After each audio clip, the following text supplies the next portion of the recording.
Maintenant, à vous ce temps sacrificateur. Si vous n'écoutez pas, si vous ne prenez pas à cœur de donner gloire à mon nom, dit l'Éternel des armées, j'enverrai parmi vous la malédiction et je maudirai vos bénédictions. Ce matin, cela n'arrivera pas. C'est pourquoi je vais élever la voix pour donner gloire à Dieu pour cette église. Éternel notre Dieu, nous te bénissons, nous te rendons toute la gloire, l'honneur, la magnificence, la célébration, Seigneur. Nous te reconnaissons comme étant l'unique et véritable Dieu qui, dans son amour infini, a livré la vie de celui qui lui coûtait le plus cher, en l'occurrence le Seigneur Jésus-Christ, afin que nous qui étions pécheurs, perdus dans les ténèbres, Seigneur, que tu fasses de nous ton peuple et la lumière de ce monde. Oh, quel amour, Seigneur, tu as déployé. Quel amour tu as manifesté, Seigneur. Pour que, Seigneur, celui-là même, par qui tu as fait les cieux et la terre, tout ce qui renferme, puisse monter à une vulgaire croix pour moi et pour mes frères et sœurs ici. C'est pourquoi ce matin, Seigneur, nous te disons merci infiniment. Merci, Seigneur, d'avoir prédestiné à la vie de chacun de nous un salut, mais un salut éternel. Gloire à toi, Éternel des armées. Béni soit ton nom, Seigneur. Nous te rendons toute la gloire et te louons de ce que tu as fait de nous, des créatures si merveilleuses. Amen. Que ton nom soit béni en ce jour. Donne, ô Dieu, à ton serviteur que je suis, pour l'inspiration au travers du Saint-Esprit, afin que ta parole, Seigneur, qui sera prêchée, ô Dieu, Seigneur, soit entendue, ô Dieu Tout-Puissant Père, dans une autre dimension, c'est-à-dire à la révélation, dans le nom puissant de Jésus-Christ Nazareth. Père, donne-nous d'entendre ta voix. Pendant que je parlerai, Seigneur, de ta part, sur la base, Seigneur, de ta parole, donne-nous d'entendre ta voix. Dans le nom puissant de Jésus-Christ. Amen. Amen. Que Dieu nous bénisse ensemble aujourd'hui. Amen. Est-ce que quelqu'un a passé un merveilleux week-end? Non, mais c'est certain, parce que la preuve, c'est que vous êtes là. Hein? Amen. Si tu n'avais pas passé un merveilleux week-end, tu serais certainement à l'hôpital. Et peut-être en train d'agoniser quelque part. Il y en a qui le sont, mais toi, tu ne le seras jamais dans le nom de Jésus. Amen. Parce que tu es la première des yeux de l'Éternel. Tu as dit, ne touchez pas à mes poings.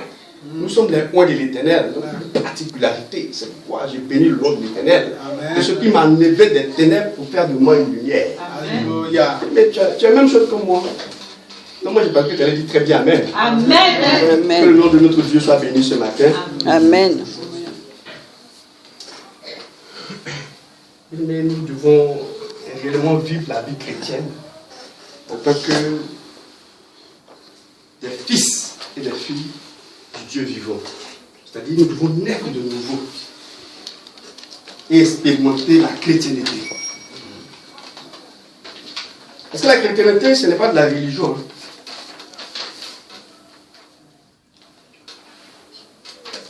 La chrétienté, c'est apprendre à vivre la vie du ciel sur la terre avant d'y arriver. Parce qu'il y en a qui attendent d'aller au ciel d'abord avant d'expérimenter ce qu'on appelle la chrétienté. La chrétienté, c'est le transfert du royaume dans la vie des personnes que Dieu a choisies pour vivre tel que le ciel est sur la terre ici. Ça que je dis, il faut que nous apprenions à vivre comme des chrétiens, des petits Christ. Qui a payé le prix, qui a payé la rançon. Une rançon est payée pour libérer ceux qui sont captifs. Et un grand prix a été payé pour que tu sois libéré. Donc je proclame ta liberté ce matin au nom de Jésus-Christ. La chrétienté, ce n'est pas un fardeau, bien-aimé. Il dit, si Christ te libère, tu es réellement libre. Amen. Et ma prière, c'est que chacun de nous soit réellement libre. Réellement, ça veut dire véritablement. Dans toutes les dimensions de la liberté, sois libre au nom de Jésus. Amen. Libre spirituellement. Libre maritalement, dans ton foyer, dans ton service. Du point de vue de ta santé, il faut que tu sois libre. C'est ça que la Bible parle de réelle liberté. Parce que le ciel est libre Donc ceux qui représentent le ciel sur la terre doivent être libres comme on est libre au ciel. C'est ça que Christ a parlé. C'est ça que Christ a parlé dans la prière Notre Père qu'on récite là. Ce n'est pas une récitation. C'est un modèle de vie. Et ma prière, c'est que ce modèle de vie contamine la vie de chacun de nous. Que nous soyons le reflet de Dieu sur la terre ici. Que nous ne soyons pas la honte de la génération chrétienne. Amen. Que nous ne soyons pas la risée du monde. Pourquoi on ne continue pas de dire pauvres comme rats d'église? Parce que tellement les chrétiens sont pauvres que les rats à l'église sont maigres. Mais les rats à la mosquée sont gros. Alléluia. Oh, que Dieu délivre quelqu'un dans le nom puissant de Jésus-Christ. Alléluia. Au cours de la semaine, je me suis posé beaucoup de questions. En ce temps de l'anniversaire de la naissance de notre Seigneur Jésus-Christ de Nazareth, j'ai invoqué l'Éternel et j'ai dit Seigneur, et une chose que je ne comprends pas, toi tu es un grand Dieu, tu l'as maintes fois dit dans la Bible, un grand roi. Tu n'as pas pris le temps d'arranger la naissance de ton fils. Pour le faire naître dans une bonne maternité, préparer son trousseau. Non, on parle d'un grand roi. Mais nous qui sommes petits encore là, quand on nous annonce la naissance d'un enfant, il y en a nous qui votent un budget spécial pour ça. Moi, Isaïe a dit que le Christ allait naître, mais ça fait au moins 400 ans au moins d'abord. C'est ça, non? Voilà, 400 ans avant, il a prévu ça. Il n'a pas pris le soin d'arranger, il allait naître au milieu des moutons, comme le disait tout à l'heure le frère, dans le mangeoire des cabris.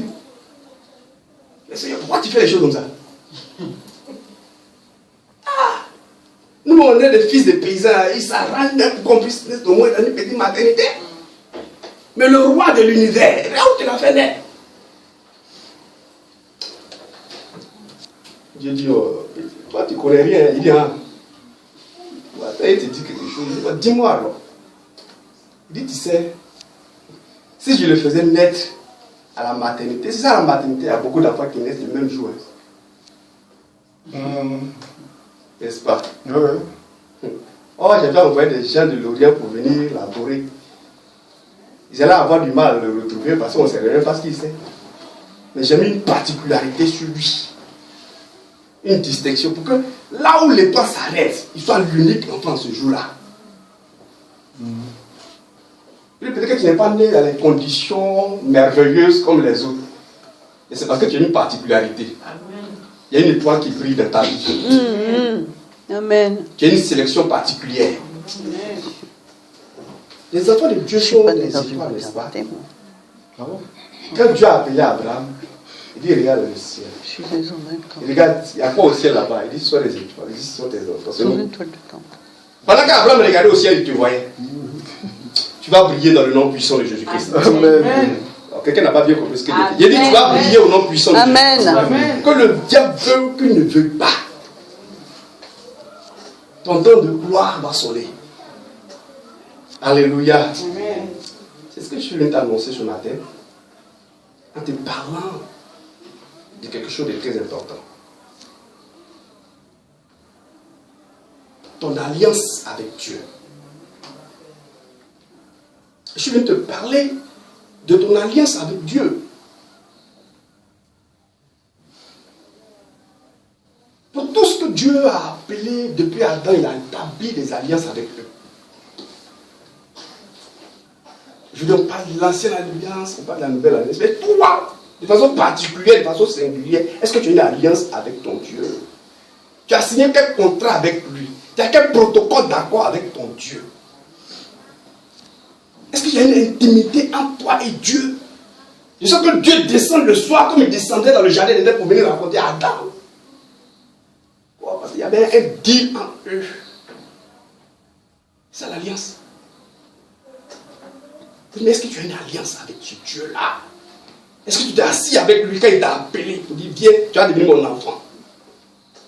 Est-ce que tu as accepté les clauses directement de ton contrat? Est-ce que tu as dit quelque chose dans cette alliance-là?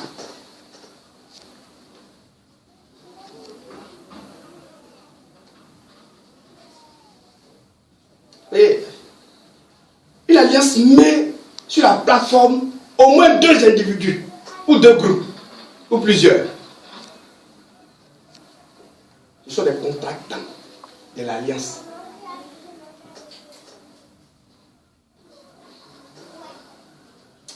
En plusieurs circonstances, quand Dieu est venu tisser alliance avec des personnes, il a donné les clauses, il a accepté, ils ont signé. Il a accepté, ils ont signé. Abraham a accepté, il a signé. Isaac a accepté, il a signé. Il dit ça me convient. Alléluia. Mais il y en a qui n'ont pas signé comme ça, hein. Ils l'ont dit aussi ce qu'ils voulaient dans l'alliance. Il a dit, Seigneur, c'est vrai ce que tu as dit là. Mais moi aussi, il y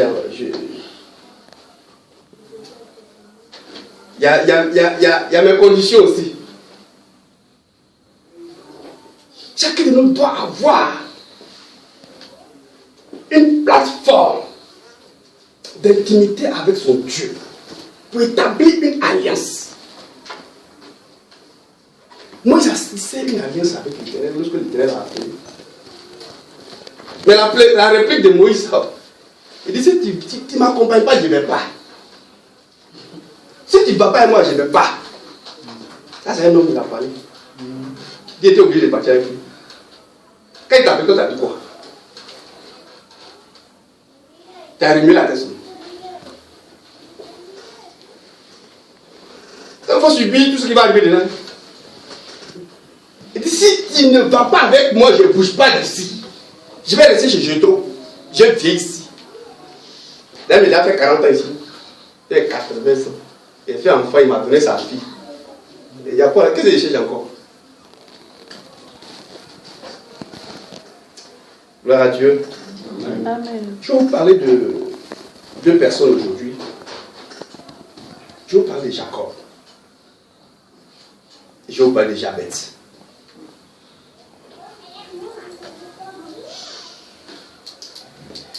Prenons nos Bibles dans le livre de Genèse. Genèse chapitre 28. Genèse chapitre 28.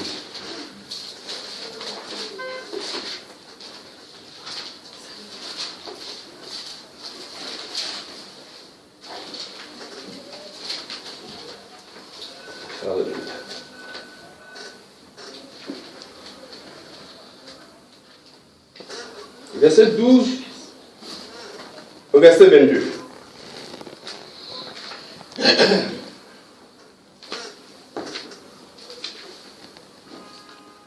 Je lis la parole de Dieu. Il eut un songe. Et voici, une échelle était appuyée sur la terre et son sommet touchait au ciel. Et voici, les anges de Dieu montaient et descendaient par cette échelle. Et voici l'Éternel se tenait au-dessus d'elle et il dit, je suis l'Éternel, le Dieu d'Abraham, ton père, et le Dieu d'Isaac. La terre sur laquelle tu es couché, je la donnerai à toi et à ta postérité. Ta postérité sera comme la poussière de la terre. Tu t'étendras à l'Occident et à l'Orient, au septentrion et au midi. Et toutes les familles de la terre seront bénies en toi et en ta postérité. Voici, je suis avec toi. Je te garderai partout où tu iras. Dieu est en train de citer les clauses du contrat qu'il est en train d'établir avec Jacob. Et je te ramènerai dans ce pays, car je ne t'abandonnerai point que je n'ai exécuté ce que je te dis. Jacob s'éveilla de son sommeil. Jacob était en train de dormir quand Dieu lui a parlé. Il était dans un songe. Mais maintenant, quand il s'est réveillé, il va dire ça parle aussi de contrat. Alléluia. Et il dit, certainement, l'Éternel est en ce lieu et moi, je ne le savais pas. Il eut peur et dit que ce lieu est redoutable. C'est ici la maison de l'Éternel. C'est ici la porte des cieux. Et Jacob se leva de bon matin. Il prit la pierre dont il avait servi de chevet et la dressa pour monument. Il y versa de l'huile sur son sommet. Il donna à ce nom le nom de Bethel. Mais la ville s'appelait auparavant Luz. Jacob fit un vœu en disant, si Dieu est avec moi et me garde pendant ce voyage que je fais, s'il me donne du pain à manger et des habits pour me vêtir, et si je retourne en paix à la maison de mon père, alors, l'Éternel sera mon Dieu. Si Dieu remplit ces conditions, c'est là que j'accepterai qu'il soit mon Dieu. Alors, cette pierre que j'ai dressée pour monument sera la maison de l'Éternel. Je donnerai la dîme de tout ce que tu me donneras. Hey. Je te donnerai quand tu vas me donner. Aujourd'hui, on assiste à beaucoup de choses qui sont l'inverse. Mais Dieu va nous permettre de comprendre certaines choses ce matin. Dieu a appelé chacun de nous pour rentrer dans une alliance. Certains, c'est par l'entremise d'un certain pasteur ou d'un prophète pour dire Dieu me dit que toi tu es comme ça. Tu vas accepter, c'est fini. Quelles sont les clauses de ce Dieu-là? Quels sont les besoins que tu voudrais que ce Dieu résolve pour toi? Quelle est l'alliance que tu as tissée avec lui? Ça veut dire au point où nous sommes convenus, marchons des mêmes pas. Tu t'es convenu comment? Avec ton Dieu.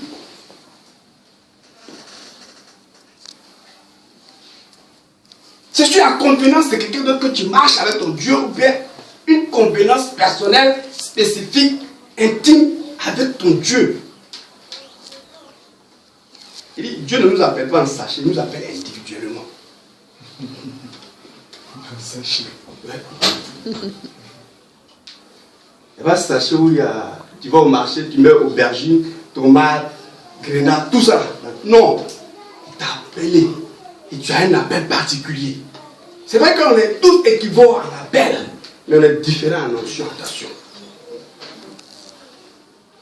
C'est une alliance qui permet d'établir la grandeur et le niveau de ton onction.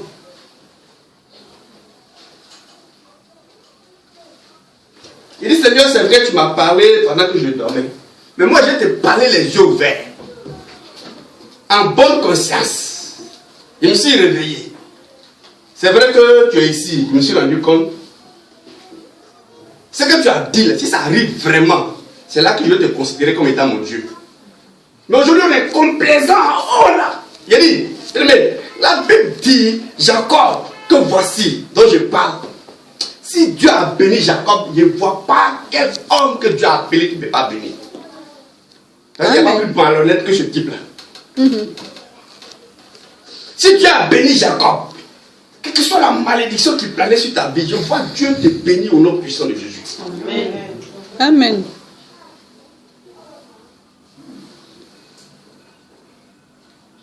Il n'y a pas plus doubleur que ce type-là. Il faisait les mauvais coups.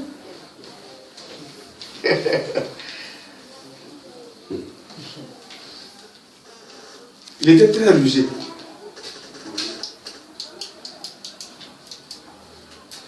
Mais c'est cet homme-là que Dieu, c'est sur cet homme que Dieu a déclaré une parole. Et il est devenu un pays. Cet homme avait certainement peur. Il dit, ah, mais c'est Dieu qui a parlé, c'est fini. Hein? Dieu nous appelle à la liberté avec lui. Pour causer, pour communier avec lui. Pour dialoguer avec lui. Moi, je dis ça m'arrange pas. Moi, je dis, non. Je ne vais pas partir sans toi. Est-ce que tu t'imagines l'accueil qu'ils vont me réserver quand je vais partir là-bas? Tu oublies qu'il y a 40 ans de cela que je suis parti, j'ai tué quelqu'un. Alléluia. Qui connaît Prince Johnson? Libéria. Lui qui a tué Samuel Doué là. Il a coupé ses oreilles. Vous ne le connaissez pas? Non. À quel Libéria? Ok, d'accord. C'était un rebelle dangereux. Mais les bishops, oui. Tous ceux qui étaient impliqués dans la guerre, là, on les a mis en prison. Il y a un homme qui est à l'Aïe aussi. Il n'y a pas notre président, mais il y a un qui est là-bas aussi, du Libéria. Ils étaient tous impliqués dans la guerre. Mais lui, il est pasteur aujourd'hui.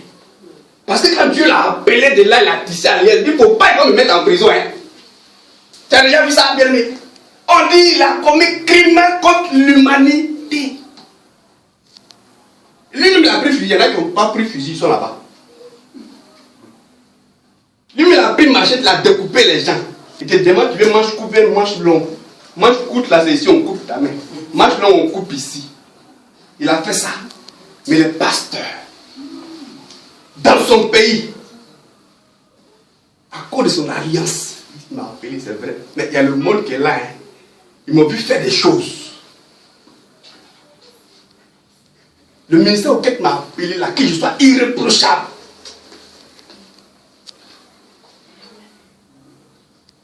Ils n'ont jamais mentionné son nom. Ils l'ont oublié. C'est comme ça que je vois Dieu oublier tous tes péchés, tes iniquités au nom puissant de Jésus. Amen. Jésus a dit, c'est pas vous qui m'avez choisi. Attends, tu appelles de quoi? C'est pas vous qui m'avez choisi, c'est moi qui vous ai choisi. Ok, d'accord. C'est comme ça que Jésus m'a choisi. D'accord. Mais moi, je ne veux plus être comme ça.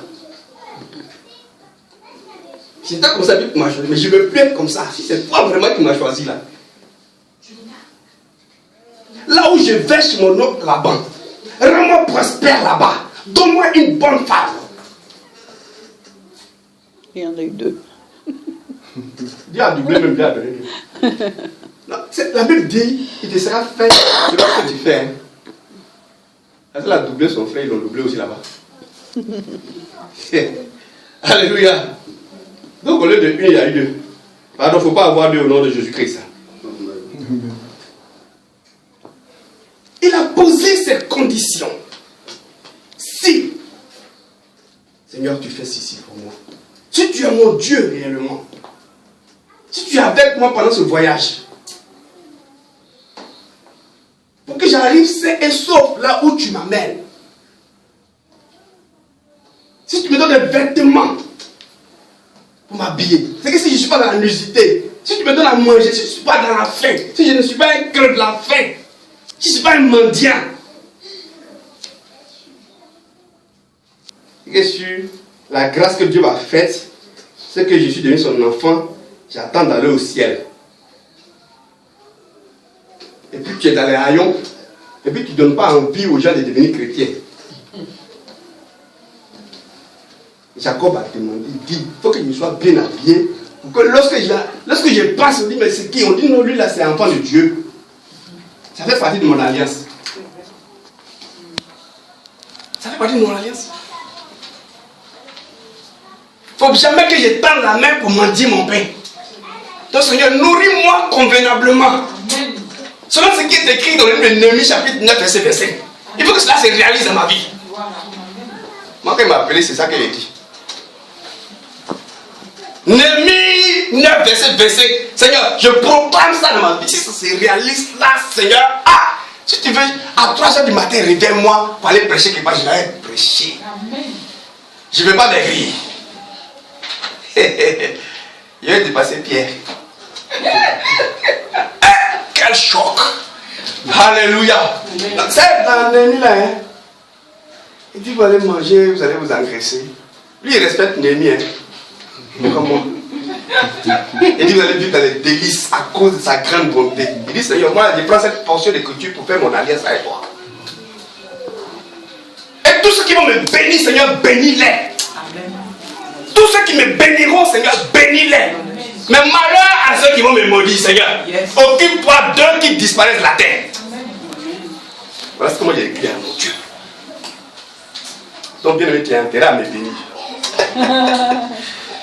Bénis-moi, sinon, si tu fais le contraire,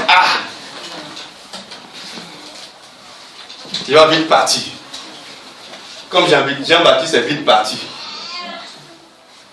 Oui. Une petite parenthèse sur Jean-Baptiste. Jean-Baptiste, regarde témoigner. Il dit non, je suis la voix de celui qui écrit dans le désert. Je sais encore d'en parler. Il était venu pour que le chemin du Seigneur soit aplani.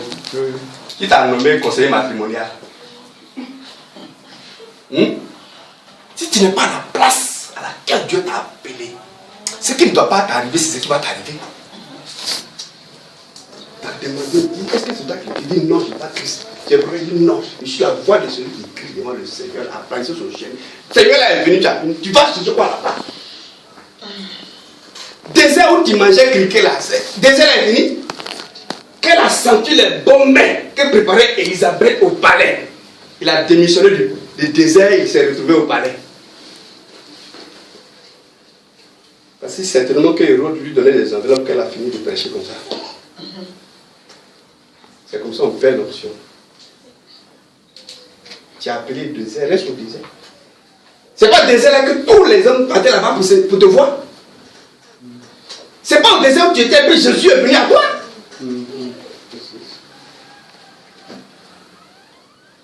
Jean-Baptiste dit, porter peau de chameau et porter veste comme Matthieu. Oh, il a oublié qu'il avait l'esprit d'Élie qui a égorgé les prophètes qui sont les alliés de Jézabel. Quand la femme d'Hérode, qui avait l'esprit de Jézabel, a reconnu l'esprit d'Élie, le voici. Il avait promis de tuer lui là. Bon, ok, on avance. Gloire à Dieu. Il ne faut pas qu'il y ait m'attarder sur Jean-Baptiste. C'est pour te dire, bien aimé, que ton degré de vie, ta manière de vie dépend de l'alliance que tu as tissée avec ton Dieu. Dieu peut t'avoir appelé étant dans le malheur, dans la souffrance. Parce que, laisse-moi dire, Jacob, lorsqu'il quittait son père, il était en fuite, un fugitif, il n'avait qu'un bâton. Jacob n'avait qu'un bâton. Dans d'autres versions, au verset 20, il ne dit pas si je reviens dans la maison de mon père avec paix, il dit si je reviens avec l'abondance et la prospérité dans la maison de mon père. Quand Jacob revenait, il avait deux clans qui le suivaient, avec un seul bâton, avec l'alliance qu'il a tissée. Il est revenu avec deux grands villages, des troupeaux qu'on ne pouvait pas compter. Quelle est l'alliance que tu as déjà tissée avec ton Dieu? C'est de devenir dire Amen, sauter, aller dans les veillées et tomber. Quel démon chasse pendant 5 ans? Goliath même est tombé en un seul jour. En quelques secondes avec petit David là. Ton démon là, lui, il est comment?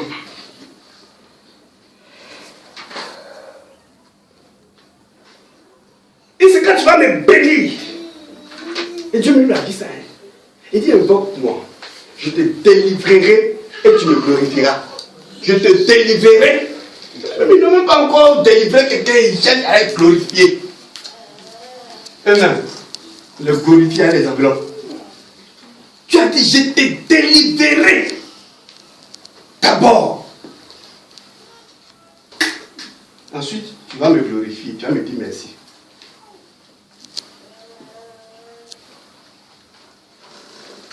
Si tu es mon Dieu, alors que je ne sois pas dans la faim, que je ne sois pas dans la nudité, que je ne sois pas humilié, que tu sois avec moi, sois mon protecteur, là où je vais.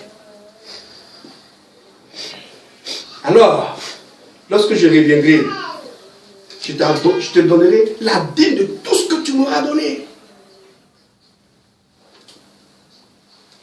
Parce qu'effectivement, c'est Dieu qui donne. Deutéronome chapitre 8, verset 18, c'est Dieu qui donne. Il dit, soumets pas l'Éternel. Car celui qui te donne la force d'obtenir toutes ces choses-là. Alléluia. Mais va t'asseoir avec ton Dieu. Il établit un contrat, mais un bon contrat avec toi. Il doit avec lui.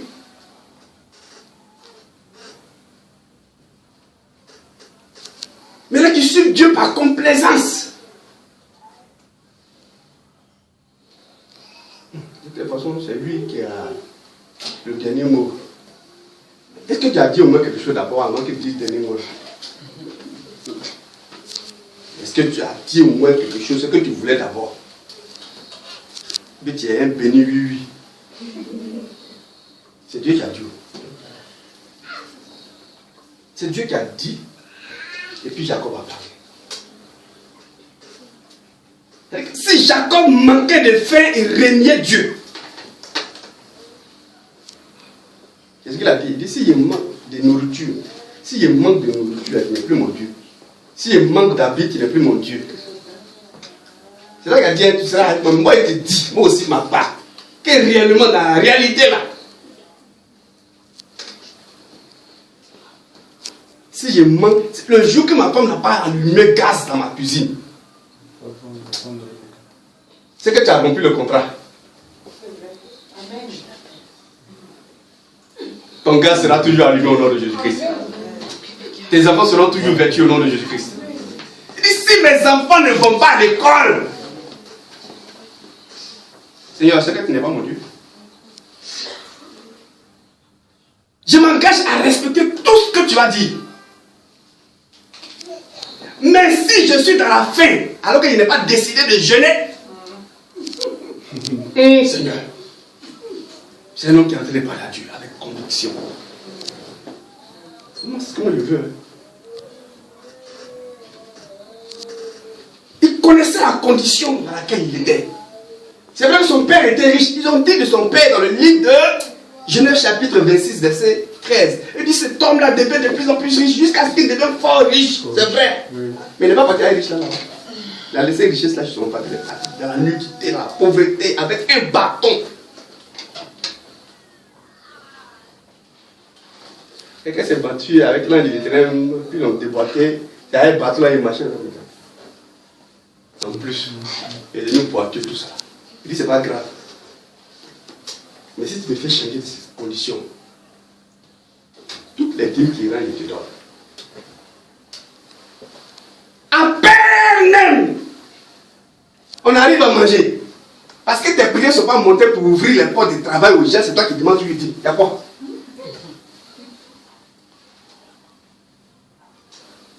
Il va lever sa main.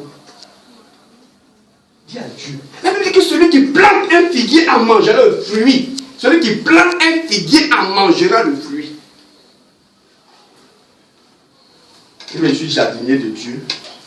Je suis venu creuser à côté pour mettre un grain en vous. Vous allez produire en abondance. Et puis moi, je vais manger au nom de Jésus-Christ. Alléluia. Il dit conduire les brebis dans des verts pâturages. C'est quand la bébé a mangé, elle est grasse, que tu peux traire le lait. Que tu peux tondre. Parce que sa fourrure devient intense.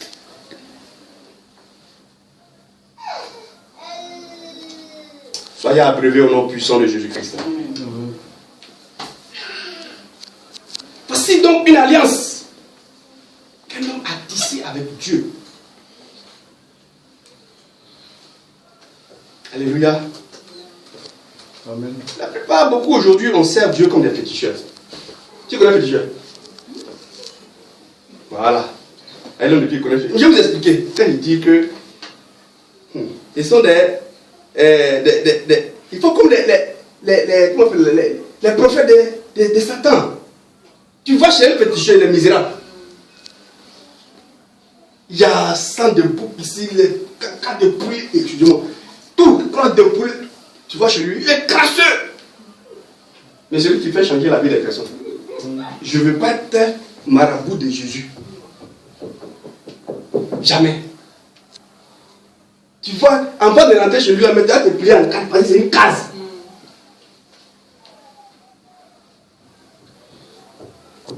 Il y a des pasteurs qui acceptent d'être marabout.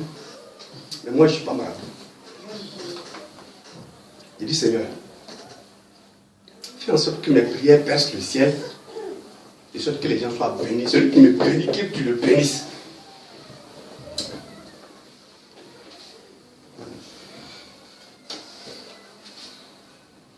Il dit, permet que j'ai des maisons remplies de toutes sortes de biens. Mon ami là, il ne laisse pas. Il dit, quand on va rentrer dans une ville, là, je serai maître de la ville fortifiée. Le premier supermarché que tu rentres dans la ville, tu vois Betaco 1. Il y a un, c'est qu'il y a deux. S'il y a deux, c'est qu'au bout de la ville, il va y avoir un troisième supermarché Betaco. Mais je suis en train de te donner un rêve, tu ne sais pas ça. Tout ce qui est rêvable est faisable, tu ne sais pas. Dieu ne peut pas faire un rêve à quelqu'un sans qu'il ait déjà mis la provision. Alléluia. Amen. Oui, Jacob a provoqué sa bénédiction. Il se voyait déjà grand plus que son frère. C'est ce qui lui est arrivé au nom de Jésus-Christ. Il dit, aie des bonnes pensées. Il dit, aie des bonnes pensées. Amen. Dans le nom puissant de Jésus-Christ. Amen. La seconde personne de laquelle je voudrais te parler ce matin. Ici, bien-aimé, va rentrer. Parce que depuis, tu es né de nouveau. Et tu ne sais même pas où tu vas avec ce Dieu-là. Pour toi, un jour, tu iras au ciel. Dieu dit qu'il a créé toutes choses dans un but. Même le diable même a un but. Mais toi, tu ne sais pas le but de ton existence. Il dit, j'ai fait le diable à dessein.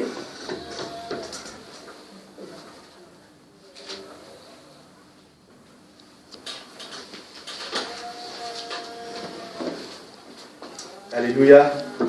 Quand on dit qu'on est les brebis de l'Éternel, c'est une image. C'est une image. C'est Alléluia. C'est une image.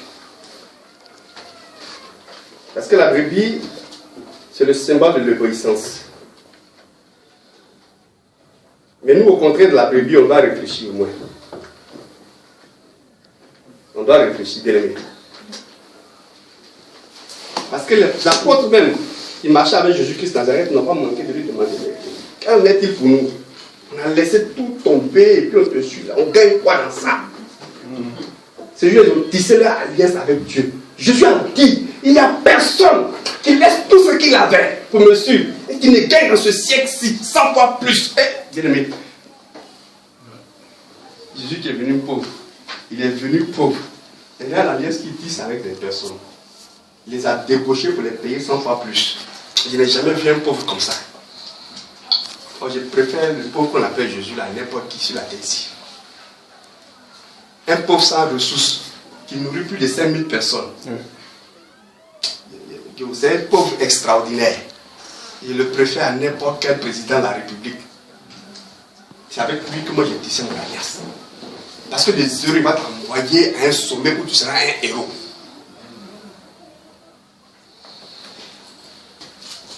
Chronique chapitre 4.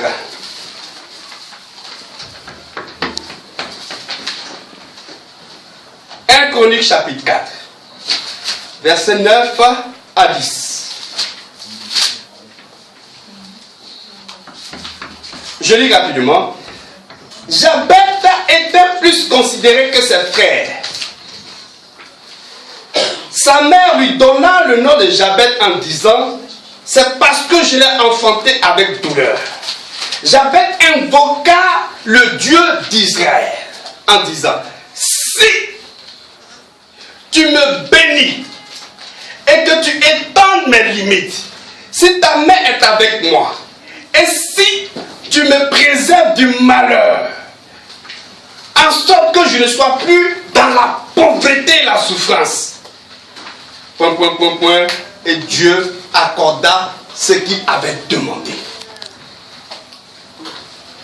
Alléluia. Vous voyez comment cette portion d'écriture commence. La Bible dit, verset 9, Jabez était plus considéré que ses frères. Une figure de rhétorique en français qui consiste à annoncer la conclusion avant de raconter l'histoire. Souvent on fait ça dans les films. On montre déjà la fin et puis après maintenant on raconte l'histoire. Donc au départ, il n'était pas considéré. C'est une figure de style d'abord. Quelqu'un qui est né dans la souffrance peut être considéré. Dans la douleur, dans la honte, dans la confusion. Au point que sa mère, étant aigrie par la circonstance de la naissance de l'enfant, lui a donné ce méchant nom. Enfant de douleur. Mais qu'est-ce qui peut expliquer qu'une mère aille donner un tel nom à son enfant? Dieu n'a-t-il pas dit? Les douleurs d'accouchement, c'est une loi divine ou bien? Dieu a dit ça. Dans le livre de Genèse, Dieu a dit. Il dit, je vais augmenter les douleurs de ton enfantement. C'est avec la douleur que tu vas enfanter. Mais c'est normal que tu enfantes la douleur. Mais ça, elle devait avoir souffert de façon très particulière. Au point de donner à son enfant ce qu'elle a subi comme souffrance, enfant de douleur. Et comme les noms ont une influence, c'est pourquoi Dieu a changé Abraham à Abraham et Jacob en Israël. Jabez portait un nom de malheur, un nom de souffrance, un nom qui attirait tout ce qui était misère, mépris. C'est tellement qu'il n'avait pas d'amis. Parce que là où il se trouvait, il y avait toujours la poisse. Je suis sûr que Jabez n'a pas rentré dans une armée parce que lui là, s'il rentre dans mon groupe là, on va en guerre, ils vont nous battre à cause de la poisse qui est sur lui.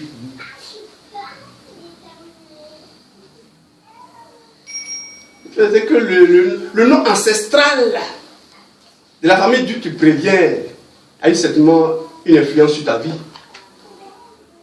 Et tu tournes à rond. Jabez tournait à rond. Jabez s'est décidé de rentrer en alliance avec Dieu. Et comme on dit, les parents de Jabez, ils sont israélites, donc ils connaissent Dieu, ils partent à l'église avec lui et tout cela. Mais il s'est dit, mais c'est pas normal. N'est-ce pas ce Dieu-là qui a changé la vie de Jacob en Israël? Je vais évoquer ce même Dieu-là. Il a tissé une alliance avec lui. Mais j'ai dit que Jabez partait à l'église avec sa maman. Mais sa situation demeurait la même. C'est ce qu'il rentre en lui-même. Vous dites que c'est pas normal. Mais tant que tu n'as pas encore décidé que c'est pas normal, ça va rester normal pour toi. Tant que tu n'as pas encore résolu, tant que c'est une résolution que répondra le succès. Et David a dit, tant que je me tais, mes os se consument. Il y en a qui aiment se taire dans l'église. On fait comment? Le pasteur qui a dit, toi-même tu dis quoi?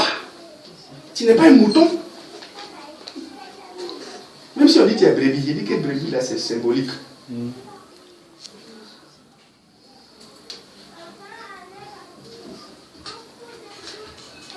Jabez a appelé Dieu et dit, viens, on va établir un contrat. J'ai quelque chose d'important et d'intéressant à te proposer. Mais quand il y a lu ici, là, je n'ai pas vu ce que Jabez a proposé à Dieu. Hein. Est-ce que quelqu'un a vu ce que Jabez a proposé à Dieu?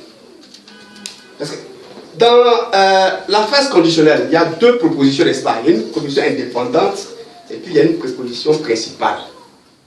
La proposition indépendante, elle dépend toujours de la principale. L'indépendance, elle commence par toujours si. Et si elle n'est pas suivie de l'indépendance, elle est insensée. Elle n'a pas de valeur sémantique, elle n'a pas de valeur significative. Si je dis par exemple à maman Rachel, si tu me donnes tes lunettes, et puis je tourne le dos, il m'en met. Et j'ai un idiot. Si tu me donnes tes lunettes, ça n'a pas de sens. Elle s'attend à ce que je finisse cette phrase. Elle dit oui. Il dit non, maman, si tu me donnes tes lunettes. Il y a un vieux de chez nous. Ouais, le vieux au village là, quand il voit les instituteurs, c'est les cadres, hein, dans les villages, les cadres. Ils veulent parler français avec eux, quoi. Donc voici un instituteur, un matin, un mercredi matin, comme il n'y a pas cours, il prend sa machette, il va au champ. Et le vieux, il a arrêté au bord de la rue. Il appelle, le monsieur c'était le directeur de l'école. Monsieur Edmond là, c'est Edmond, hein, elle l'a transformé même pas. Monsieur Edmond, le monsieur s'arrête, lui. Anna au sang. Anna au sang. Le monsieur dit oui. Il dit non, Anna au sang. Le monsieur dit oui. Il dit non, Anna au sang. Est-ce que tu vas au champ? C'est au champ tu vas? Oui. Donc le monsieur il dit mais Anna au champ, je vais faire quoi? Lui il attend. Parce que pour lui, c'est un grammairien, tout ça, la phrase n'est pas finie. Le vieux lui il a fini sa phrase. Donc il y a les chrétiens, Seigneur, en allant au champ aussi, c'est comme ça qu'ils sont. Il y a les chrétiens qui sont en allant au champ. Et puis Dieu attend lui de faire quoi? De t'envoyer quelque chose ou bien? Et puis tu veux me prévenir de quelque chose. Mais quand j'avais à parler ici, les conditions qu'il a données, qu'est-ce qui a intéressé Dieu pour qu'on mette des points et qu'on dise que Dieu lui a accordé tout ce qu'il a demandé? Si j'avais à demander la bénédiction, c'est qu'il sentait l'effet de la malédiction. Si j'avais à demander à ce que Dieu soit avec lui,